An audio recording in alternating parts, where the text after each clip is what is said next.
If you had to describe our current culture in one word, what would it be?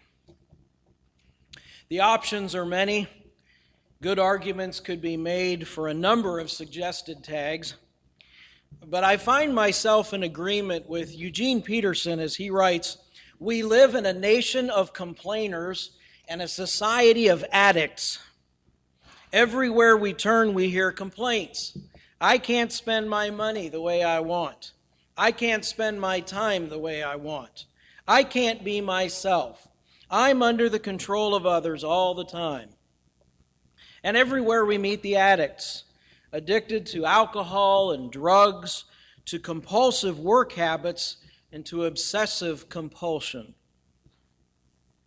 A society of addicts is Peterson's way of summarizing our culture. Maybe we do live in an age of addiction. Now, I'm not suggesting we somehow invented addictive behavior. It's been going on ever since Adam and Eve took the fruit from the forbidden tree. The Bible says everyone who sins is a slave to sin, which is just another way of saying we're addicted to something. It just seems that in our society, we invent things to get addicted to. We have the common addictions of alcohol and drug abuse, but we have addictions now to gambling. We have addictions to pornography, addictions to video games, addictions to just about everything imaginable. We are consumed by our compulsive behavior. Now, what do we mean by addiction? One resource defines it as any thinking or behavior that is habitual, repeated, and very difficult or even impossible to control regardless of the consequences.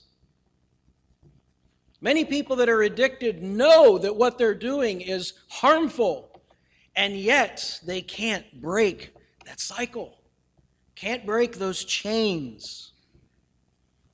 That same resource goes on to add, perhaps it is not surprising that addictions have become a major health hazard worldwide and has been called the greatest threat to our nation's health.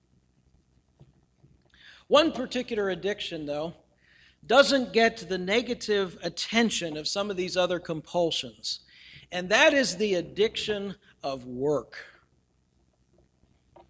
Workaholism has become the acceptable addiction in our society. In fact, it has become a respectable idol.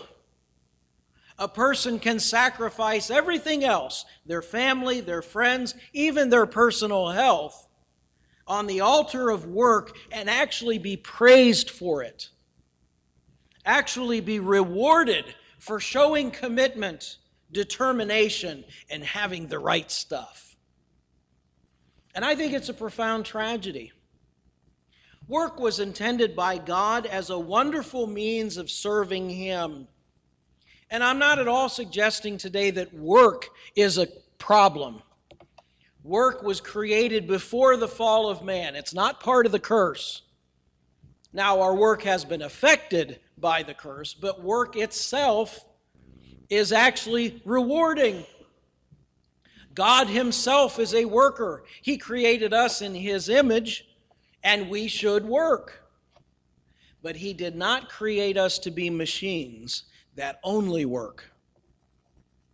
And He Himself gave us a pattern for how to live that includes taking a break regularly from our work routine so that we might enjoy life, that we might enjoy Him. Work was never meant to be an end in itself. It's certainly not meant to be an idol. Our work may express who we are, but it should never become who we are. And so this morning I'd like to address the stress fracture of overwork and constant fatigue. I dare say that among Christians, workaholism is accepted. Sometimes it's even expected. Just this past week, I read in a resource that I normally trust, the knowledge of this demand for diligent labor spurs the excellent minister on to serious efforts. No wonder Henry Martyn, the missionary to India, exclaimed, "Now let me burn out for God." Because of his diligent hard work as a missionary to the American Indians, David Brainerd was dead before he was 30. Ministers of God are engaged in an eternal work with the destinies of men's souls at stake. The urgency of that work drives them on through weariness, loneliness, and struggle. J. Oswald Sanders wrote, "If he is unwilling to pay the price of fatigue for his leadership, he will always be mediocre. True leadership always exacts a heavy toll on the whole man, and the more effective his leadership is, the higher the price to be paid." I read that and I thought, is this really what we're all about? Is that really what God calls us to? And notice here, he's speaking to ministers. I felt like that was pointed right at me. And we hear this old cliche, I'd rather burn out than rust out. Well, either way, you're out. And I don't believe that tiredness is next to godliness. I don't believe that the sign of spiritual maturity is working yourself to a frazzle. I believe that has come more from our culture rather than our Bible. But we've allowed it to get in, and we've allowed ourselves to be sucked in to this mindset that what I am is what I do. Our whole identity can get tied up into our work. Chuck Swindoll writes, "We've been programmed to think that fatigue is next to godliness. The more exhausted we are, or at least the more exhausted we look, the more spiritual we are, and the more we earn God's smile of approval. We bury all thoughts of enjoying life, for we know that the truly committed Christians are those who work, preferably with great intensity. As a result, we have become a generation of people who worship our work at our play, and play at our worship." I think he's right on. And what I want to address this morning is those who worship their work. Those who draw their own identity and self-worth by what they do, and who work themselves to a frazzle, thinking that that's the only way to serve God. It takes a toll on our relationships. It takes a toll on our health. Fatigue is a major stress fracture for many. Well, how do we know if we have fallen into this subtle addiction of workaholism? What are the symptoms? I would suggest a few. Chronic muscle tension in your neck, your shoulders, and your back. Recurring tension headaches. Disturbance of the digestive system that results in all kinds of problems. Chronic sleeplessness. You can't get to sleep, you can't stay asleep. Persistent fatigue. You wake up in the morning as tired or more so than you were when you went to bed. And a loss of enthusiasm for life. Those things that you normally enjoy, those things you could get excited about, now it's just kind of whatever. More serious symptoms would include intense depression, maybe only lasting a few days, but it occurs every few months. Unusual difficulty getting going in the morning. You really have to put forth an effort just to get out of bed, just to get out the front door. Being overcome by great tiredness when there is a letdown. You finally get a day off and you can't even do anything at all. Strange body sensations, tingling up and down the arms or across the chest. Strange aches in joints and muscles. Exhaustion that occurs very easily and frequently. And even feelings of panic that are triggered by activity or exercise. These are some more serious symptoms that there might be a real problem. Here's some questions I'd like you to just answer within yourself that might point that this would be an issue.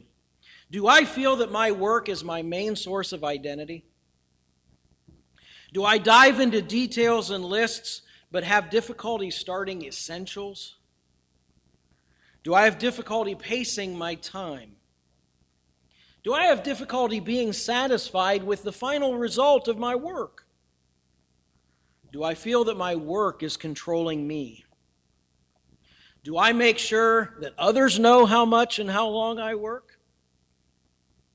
Do I resent others for not working as hard as I think they should? Do I feel guilty when I relax or have fun? Am I often fatigued? Do I put work above those closest to me? Do I primarily talk about what I do for a living? Do I fear others might think I don't work hard enough? Do I have difficulty saying no when asked to do something else? Do I feel that the more I work, the more I will please God? Do I have more devotion to my work than I do to my Lord? If you answered yes to a number of those questions, this message is for you. Now, what do we mean by workaholism? What's the diagnosis? It's the compulsion to overwork in order to gain self-worth or to avoid intimacy with others. Now, I'm sure there are probably those who work way more than they should just because they don't want to go home or they're trying to avoid people that they'd rather not be around. My guess, though, is that most people that fall under this category, it's because they're trying to gain self-worth. They're trying to build their identity on what they do. In many ways, workaholics use work like a drug to feel better about themselves, to feel in control of their lives. Unlike alcoholics or drug addicts, overworkers are respected in society. They're encouraged to continue their addiction. And this affirmation greatly intensifies the addictive power of this behavior. According to Brian Robinson, not the assistant fire chief in Kinney, by the way, but this man was a former workaholic himself, and he studies this area. Says this social acceptance makes it a particularly deceptive disorder. He says work addicts often have thicker denial systems than those suffering from other addictions because overwork is rewarded in almost every level of society, especially in corporate America. Work addiction destroys relationships and it kills people. Amid praise and cheers, marriages break, friendships dissolve, work effectiveness ebbs, physical side effects and health problems appear. No one, least of all the compulsive worker, understands what went wrong. Amidst their crumbling world, work addicts drown their sorrows by rolling up their sleeves and digging their heels deeper into their jobs. And for the most part, they're praised for it. That's what you're supposed to do. We pat them on the back and say, good job, keep it up. And they're destroying themselves. For workaholics, work is more than making a living. It is life itself. They live to work. Work consumes their thoughts so that even when they're not on the job, it's still in their minds constantly. Oftentimes they can't sleep at night because their mind is just working over what happened that day, what I could have done better, what I should have done. I shouldn't have said that. What we'll be doing tomorrow. It's all consuming. We can't shut it off. Their personhood meshes with their job. Without their job, they're nothing. They feel that to succeed is to be worthwhile, to fail is to be worthless. And the problem with this approach to work is that it ultimately does not satisfy. We are trying to make work do something it was never intended to do. to give us satisfaction and fulfillment in life. Someone who discovered this was King Solomon when he wrote the book of Ecclesiastes. Now, something you need to understand about Ecclesiastes, it's written from the perspective of an atheist. When he says under the sun, which occurs throughout the book many times, he is saying without God. So he's looking at life without God. How can I find fulfillment? And he tries everything. And understand, we talk about King Midas having the golden touch. King Solomon had it. Everything he did, he succeeded in. He was the wisest, smartest, the richest man. He had it all. And in the book of Ecclesiastes, he documents this search for meaning without God. Notice what he says in chapter 2 of that book, beginning in verse 4. He writes, I undertook great projects. I built houses for myself and planted vineyards. I made gardens and parks and planted all kinds of fruit trees in them. I made reservoirs to water groves of flourishing trees. I bought male and female slaves and had other slaves who were born in my house. I owned more herds and flocks than anyone in Jerusalem before me. I amassed silver and gold for myself, the treasures of kings and provinces. I acquired men and women singers and a harem as well, the delights of the heart of man. I became greater by far than anyone in Jerusalem before me. In all this my wisdom stayed with me. I denied myself nothing my eyes desired. I refused my heart no pleasure. My heart took delight in all my work, and this was the reward for all my labor. Now, if he was to stop right there, and he was giving a report maybe to a corporate group of executives, they'd probably all stand up and applaud and cheer and say, way to go! You made it! You did it! I want to be like you! I think most Americans would say that. This is the American dream. He's a success. He worked hard, and now he's enjoying the fruits of his labor. But listen to how he concludes. Yet, when I surveyed all that my hands had done and what I had toiled to achieve, everything was meaningless. A chasing after the wind, nothing was gained under the sun. You say, you got to be kidding me, Solomon. You've got it all. Who could ask for anything more than what you have achieved? In verse 17, he says, I hated life. Can you imagine that? Here's a guy that has it all, and he says, I hate my life. It's meaningless. Why? Because the work that is done under the sun was grievous to me. All of it is meaningless, a chasing after the wind.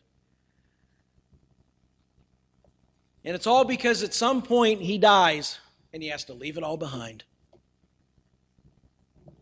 All of the awards that you win, all of the material possessions you can amass through the success of your work, one day you're going to leave it all behind. And somebody else is going to get it. They might only pay 29 cents at the thrift store for it, but somebody's going to get it, right? We end up leaving it all behind. He ends this section in verse 23. What does a man get for all the toil and anxious striving with which he labors under the sun? All his days his work is pain and grief. Even at night his mind does not rest.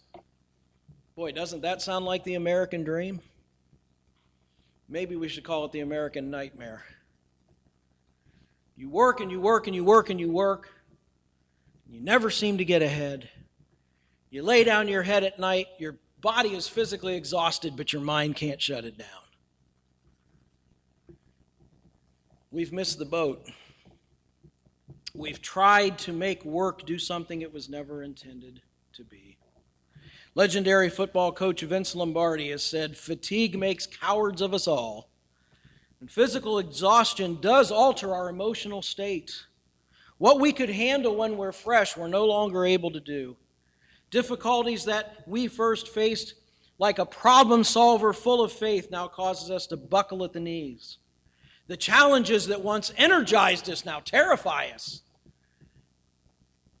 We're not up to the task. Why? Because we've worn ourselves down to nothing. The real problem is really physical, but it has emotional manifestations. When we're worn out, we often use the phrase, I'm so tired of whatever. Tired of problems, tired of pressure, tired of deadlines, tired of criticism, tired of working 6 or 7 days a week, tired of difficult people, tired of having everything depend on me, tired of being at the same place and doing the same thing, tired of other people letting me down. Now, what we usually focus on is at the end of the phrase, but what we should be focusing on is the first words, I'm so tired, because that's really where it's coming from. If left unchecked, work can steal everything precious from our lives. It steals our minds. We can't focus on anything else. It steals our presence. We miss the important times to be with our family. It steals our identity. We become our job. It steals our significance. We're like a machine. Our purpose in life is to do nothing but work. Ultimately, it will steal our health. The enormous stress wears down our bodies. It steals our priorities. Achievement becomes our God. And it steals our energy because we have nothing left to give to the important people in our lives. Overwork, fatigue, even to the point of exhaustion. It's a serious stress fracture in the lives of many, including Christians. But fortunately, there is an answer. There is a prescription for workaholism, and it's found right in Scripture. I think we need to do 3 things. We need to reevaluate our perspectives. We need to rearrange our priorities. And we need to reorganize our practices. First, let's reevaluate our perspectives. Why are we working so hard? Are we trying to prove to others our worth? Maybe we're trying to prove it to ourselves. Maybe we're so caught up in the materialistic rat race that we're trying to keep up with the Joneses and the Smiths and everybody else down the block. Have we been convinced that fatigue is next to godliness, that it's better to wear out than rust out? It's easy to believe that we have to work ourselves to the bone to prove our worth or to make sure the job gets done right. For men in particular, I think it plays into our pride. You get 2 guys that first get to meet each other, and I guarantee you within the first minute or 2, they're going to be talking about what they do for a living. That's usually the first thing out of our mouths. Why? Because that's who I am. No, it's not. You are more than what you do for a living. You are more than your job. And even if you're in Christian service, you are still more than your ministry. You are a person created in the image of God for whom Christ died. That makes you infinitely valuable. And where this becomes so important is if something were to happen that you can't work anymore, if your health fails, maybe something outside of your control ends your job, ends your ability to be productive in society. Now you feel worthless. And I believe this is why, tragically, so many whose careers are ended, either prematurely, because of the economy or because of their own health, because of what somebody else has done, or even retirement. They often end their own lives because they feel that they're no longer worth anything. If I don't accomplish anything, I'm not worth anything. That is not biblical. That is not what God created us to be. We need to reevaluate our perspectives. Solomon writes about this in Psalm 127. Unless the Lord builds a house, the work of the workers is wasted. Unless the Lord protects a city, guarding it with sentries will do no good.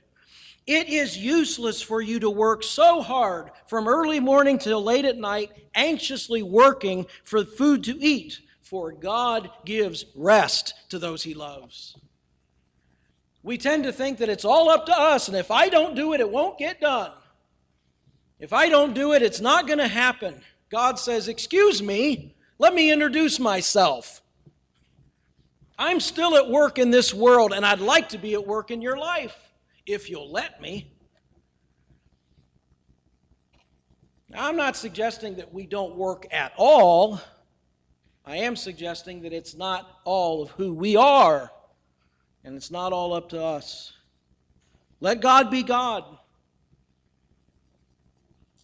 And we need to revisit this idea that our spirituality is measured by our exhaustion. Busyness is not a Christian virtue. Spiritual maturity is not measured by the amount of work we do, no matter how busy we are or how much we get done. There's more to the Christian life than increasing its speed. Trying to do more and more and more. In fact, God designed us to take a break. He set the example Himself. He worked for 6 days in creation and then took a day off. He rested. In fact, that's the same word you find in Psalm 46:10. Be still and know that I am God. On the seventh day, God was still. He ceased. He stopped. And He enjoyed what He had done. And then He said to His people, I want you to do the same. I want you to take a day of rest. Stop your work and rest. Restore yourselves.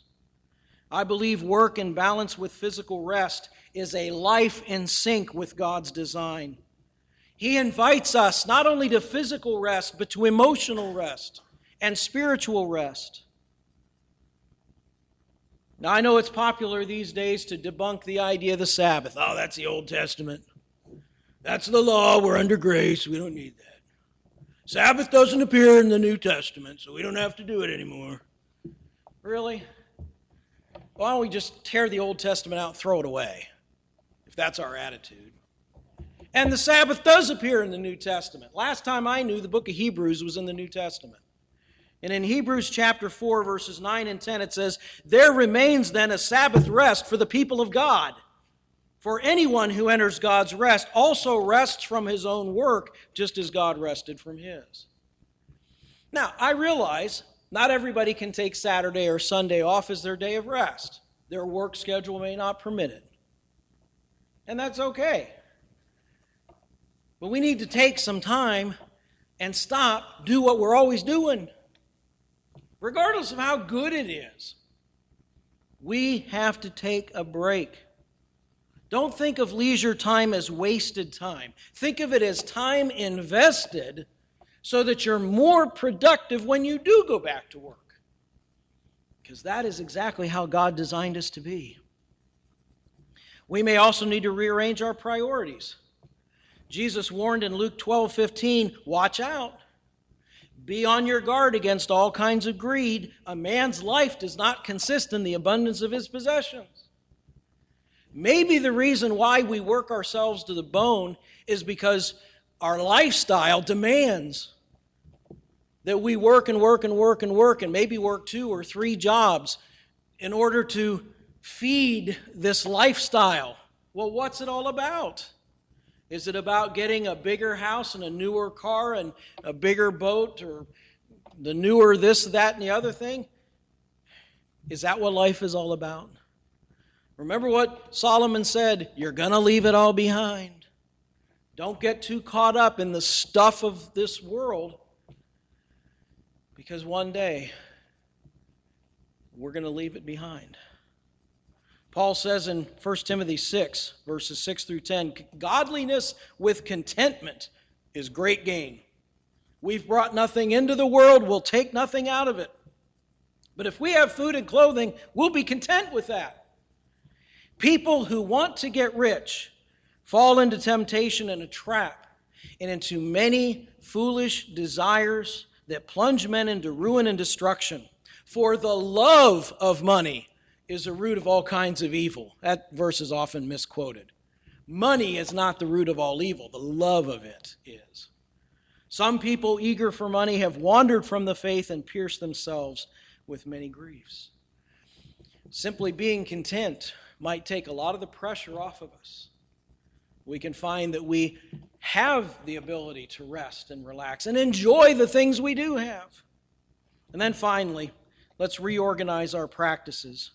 We need to see the necessity of taking a rest, getting away from the normal work routine to be refreshed.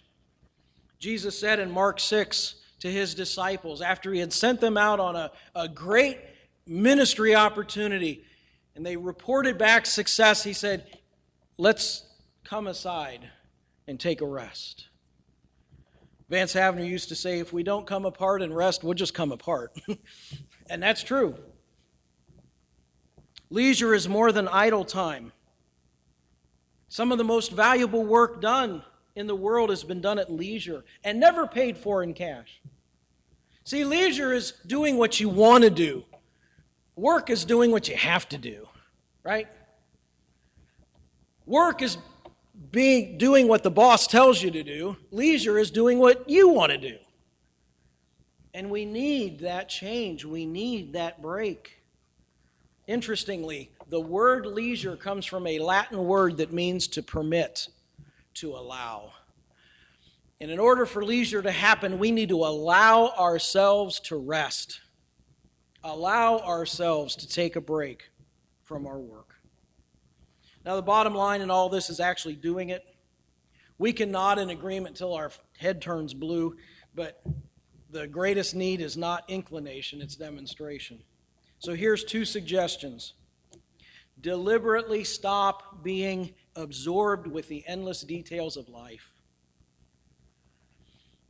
Quit trying to control everything, and we're going to come to that in a later message in this series.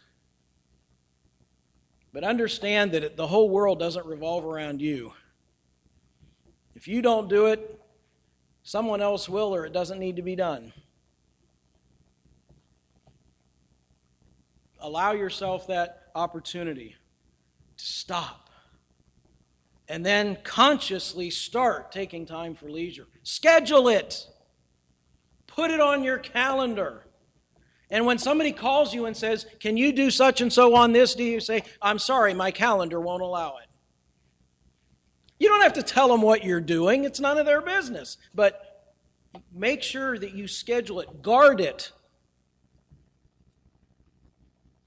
Because you need it. Take a break. We're supposed to be like God, and God took a break. It may not only make our life longer in the process, but we're going to enjoy it more while we're here. And ultimately, we will be more effective for God if we are rested and restored on a regular basis.